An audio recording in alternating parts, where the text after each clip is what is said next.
Content warning. Violence, guns, flashing lights and images, fast-moving images and patterns, one objectifying joke towards women. When you play a game, you kind of expect it to work, that everything is placed in the spots they need to be, and you can ignore the artificial actions of playing a game and enjoy the experience. The other end of this is when a game just doesn't work. Whatever game was intended to be here hasn't seemed to come together. It has a lot of bugs, it doesn't control well.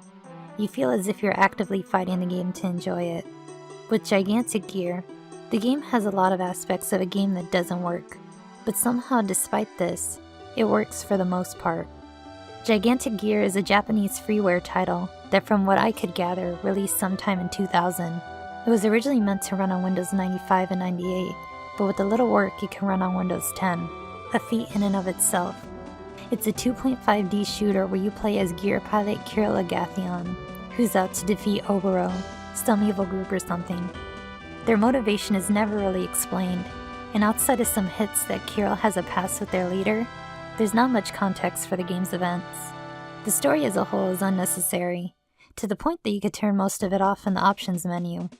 It only serves as set dressing to explain all the mech-destroying action you'll take part in. Even if you did care about the plot, it's hard to read when the text disappears in almost an instant after it comes up.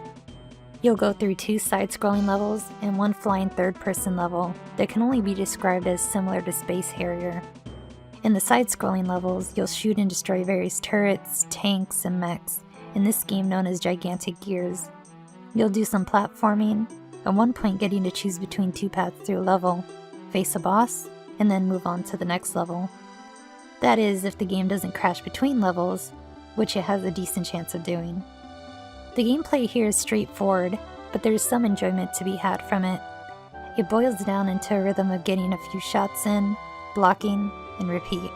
Maybe the enemy is flying, so you have to angle your weapon just right to hit them, or jump up for a melee hit.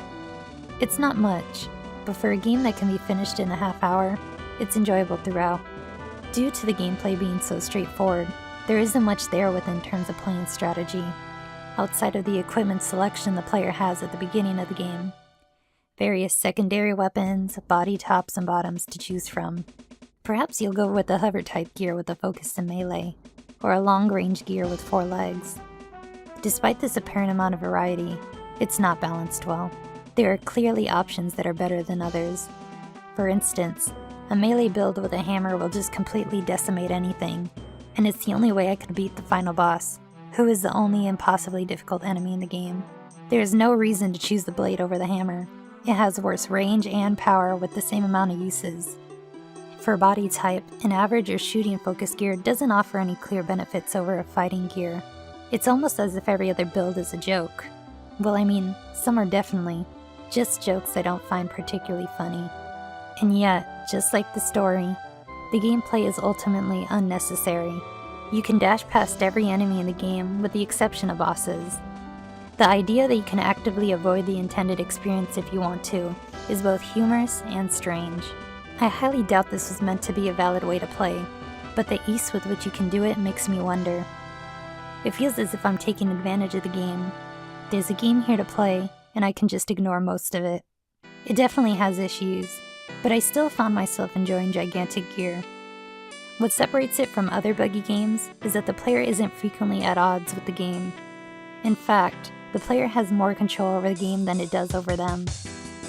Its bugs have probably magnified with age, playing on a computer it's not supposed to be played on. And yet, there is fun to be had from it, whether that fun comes from letting it give you the experience it wants to, or mercilessly breaking it apart. Thank you for watching. If you enjoyed this video, please consider supporting me on Patreon or Ko-fi.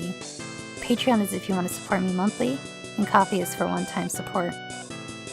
These videos wouldn't be possible without the generous support of my patrons and Ko-fis.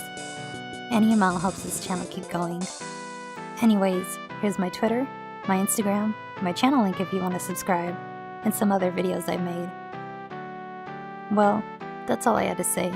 So thanks again for watching, and I'll see you around.